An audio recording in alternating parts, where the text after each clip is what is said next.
Hi everybody, let us see essential elements of a valid contract today. So I'm Vijay Kumar, Professor and Head, Department of Management Studies, K.S.Rangasamy College of Technology. Let us go for the session. So before going that, let us see what is the meaning of contract. Contract is an agreement which is being made between two parties. So when you want to enter into a contract with another person, so what are the requirements? What are the essential elements that we will see today? If you take the section 10, which lays down the condition of enforceability, according to the section, all agreements or contracts, if they are made by free consent of the parties competent to contract for a lawful consideration and a lawful object, and are not hereby expressly declared to be void, these conditions may be called essential elements of the contract. So let us see what are the essential elements. Offer and acceptance.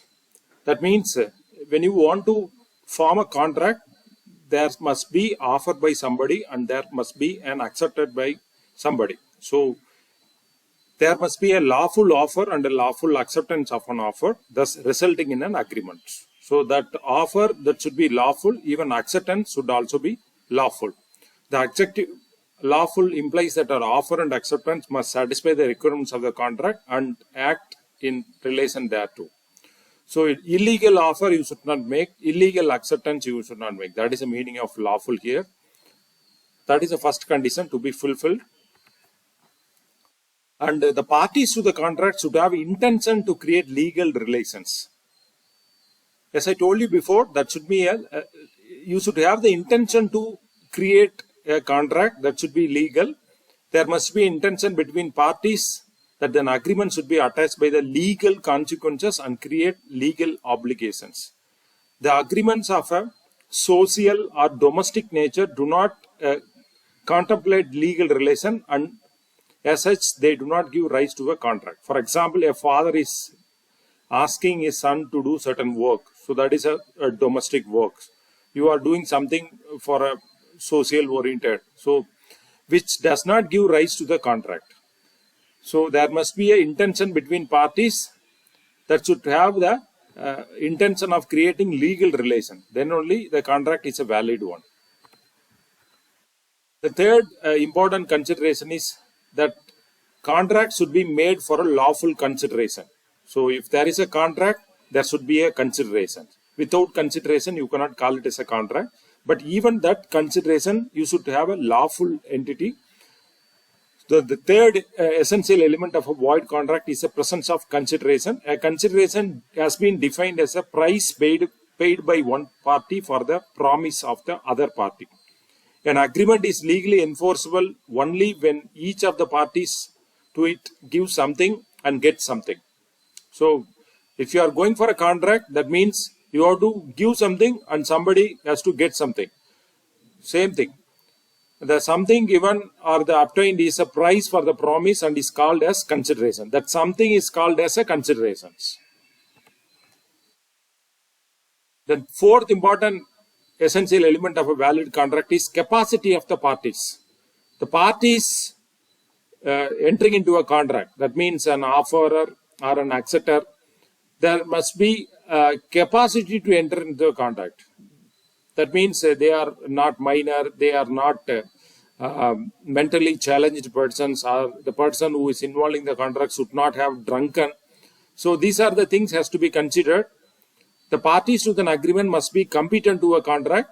The contracting parties must be of the age of majority and of sound mind and must not be disqualified by any law to which they are subject. This is according to section 11.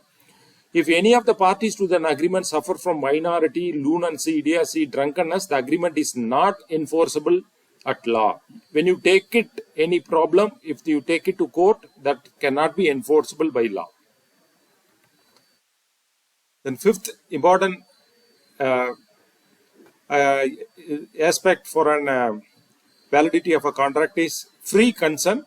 The free consent of all the parties to an agreement is another essential element.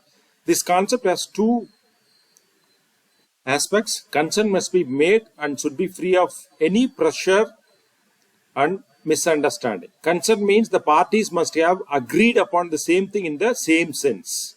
You are willing for the contract. That means expressing your willingness for the contract. That is called as consent.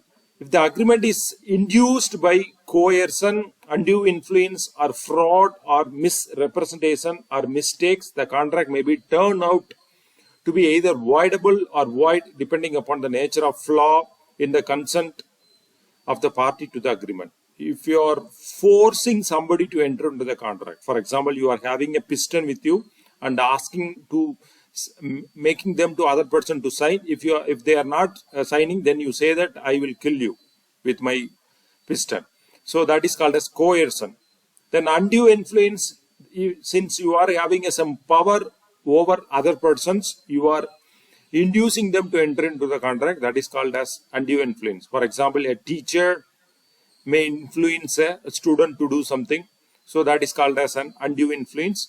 And fraud, you are making a fraud and you are asking them to enter into a contract. You are concealing, you are withholding certain information, or you are changing or misrepresentation, or by mistake you are making other person to enter into a contract. Then again, that can turn out to be a void or voidable if you are entering into those kind of contract. Then sixth essential element of a valid contract is lawful object. The subject matter for which you are entering into the contract should be a lawful. Okay. For the formation of the valid contract, it is also necessary that the parties to the agreement must agree for a lawful object. The object for which an agreement has been entered into must not be fraudulent or illegal or immoral or opposed by public policy, or must not imply injury to a person or of the other person mentioned above. The agreement is void. If you are entering into a contract for a smuggling of a sandalwood, so again that is transaction of sandalwood is illegal in India. So you should not enter into a contract for an unlawful object. Then if you are entering, that means the contract is void or voidable. Another important element, essential element of a valid contract is, according to the Indian Contract Act, a contract to be void, it must be in writing and registered. For example, it requires that an agreement to pay a time-bound debt must be in writing, and an agreement to make a gift for a nature, love and affection must be in writing and registered to make the agreement enforceable by law. If you want to enforce any contract by law, then it is desirable that you should have your contract in writing and you should also register it. Otherwise, you cannot enforce. And the eighth important essential element of a contract is certainty. Section 29 of the Contract Act provides that agreements, the meaning of which is not certain, are capable of being made certain or void. In order to give rise to a valid contract, the terms of an agreement must not be vague or uncertain. So it should be very crystal clear. It must be possible to ascertain the meaning of agreement, otherwise it cannot be enforced. Which is anything which is uncertain, which cannot be made as a contract. So certainty should be there for a validity of a contract. And you should also have the possibility of the performance. Yet another essential feature of a valid contract is that it must be capable of performance. Section 56 lays down that an agreement to do an impossible thing cannot be called as a valid contract. If the act is impossible in itself, physically or legally, the agreement cannot be enforced by law. For example, you want to lift a mountain which is of tons and tons of weight. So that is an impossible thing which you cannot. So a contract should be a possible one. And another important element is not expressly declared void. An agreement must not have expressly declared to be void under the Act. Section 24 to 30 specify certain types of agreement that have been expressly declared to be void. For example, If you are entering into an agreement or a contract to form a cartel to curb the competition, is illegal in India. So, cement manufacturer association, see all the cement manufacturers, they forming a cartel to curb the competition in illegal. That means you are not allowing other person to start a cement business in India. That is illegal in India. So thanks for watching.